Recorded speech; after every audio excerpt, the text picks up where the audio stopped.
This is the third tutorial in functional harmony, the basics. In today's tutorial, I'm going to talk about the relationship between the notes in a major scale and the chords. I'm also going to tell you about the names of those chords. So just to remind you, in the previous tutorials, I was talking about the chords in a major scale being numbered 1, 2, 3, 4, 5, 6, 7. So 1, 2, 3, 4, 5, 6, 7. I also talked about the intervals between notes. So I talked about how, for example, C to E is a major third and C to E flat is a minor third. They're also measured in semitones, so C to E, although it's a major third, you get there by going up 5 semitones.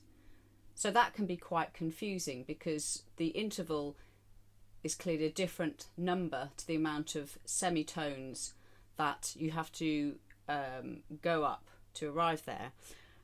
But that's the third note in the major scale of C major, which has no sharps and has no flats. We talked about how the third determines whether the chord is major or minor. So this is a C major chord, this is a C minor chord, and the only difference is the third is a major third in the major chord and a minor third in the minor chord. I then talked about the special relationship between chord 5, which is G major in C, and chord 1, which is C major.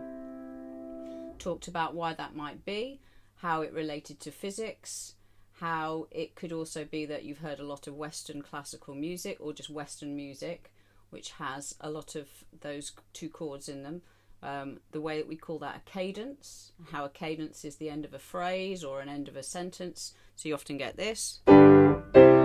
Also talked about the leading note. I'll be talking a little bit more about that, how that really pulls to chord 1 or C if you're in C, or the tonic, which I will explain in a minute. So I'd like to go from that terminology now when I said the tonic. So when I introduced you to the chords, the major scale, I called them chord 1, chord 2, chord 3. Now I'm going to call them other names. This is what we call, when we're talking about relationships between different, sometimes different chords, sometimes it can refer to different keys. So if we modulate, we change key, we can say that's a modulation to the dominant, and the dominant is chord 5. I think I inferred that in a previous tutorial. So chord 1 is called, this chord is called the tonic. 2 is called the supertonic. Chord 3 is the mediant, middle, you can see the connection there. Chord 4 is the subdominant, and I'll come back to that in a minute. Chord 5 is the dominant. So we talked a lot about the dominant chord, chord 5. Submediant, and I'll come back to that in a minute. This is called the leading note, and we talked about the leading note in the last tutorial about how it led to the tonic. The chord is also called the leading note, which is in itself a bit misleading, but anyway, that's what it's known as.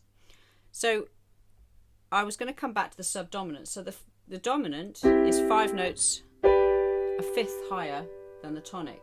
And actually, if you went the other way, 5 notes down, you get to the subdominant. So 4 notes up is the same as 5 notes down. And the same with the mediant. So the mediant is E minor if you're in the key of C, and the submediant is the same distance going down. So you get the submediant there.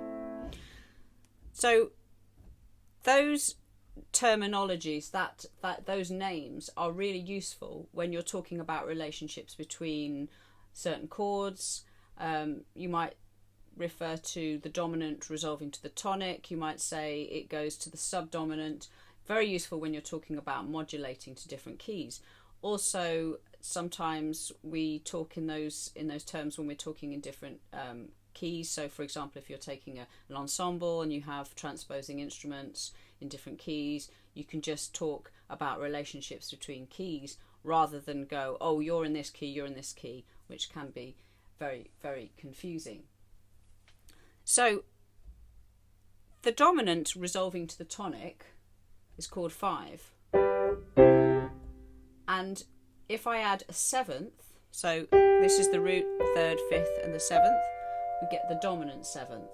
So you will hear that quite a lot, the dominant 7th resolving to the tonic. And that tends to come at the end of at the end of a piece. So often a cadence, I explained that was the end of a piece or an end of a phrase, will have a dominant 7th in there. It just pulls a little bit more strongly. But sometimes people will refer to 7th chords as dominant 7th. So I just wanted to draw attention to that, especially in jazz. They'll say, oh yeah, there's a dominant 7th there. That term has now kind of been attached to 7th chords, although they don't necessarily have to resolve in jazz. So for example, in a blues, it's a C7 chord, and then it'll move to an F7 chord. Someone might say, oh, that's a dominant 7th. So it's just worth knowing that difference. So knowing the names of those chords, the tonic, the supertonic, the mediant, all that is really useful in terms of when you're talking to musicians about movement of chords. In the next tutorial, what I'd like to do is take some common sequences and explain them, and show you how that they're used in many jazz standards.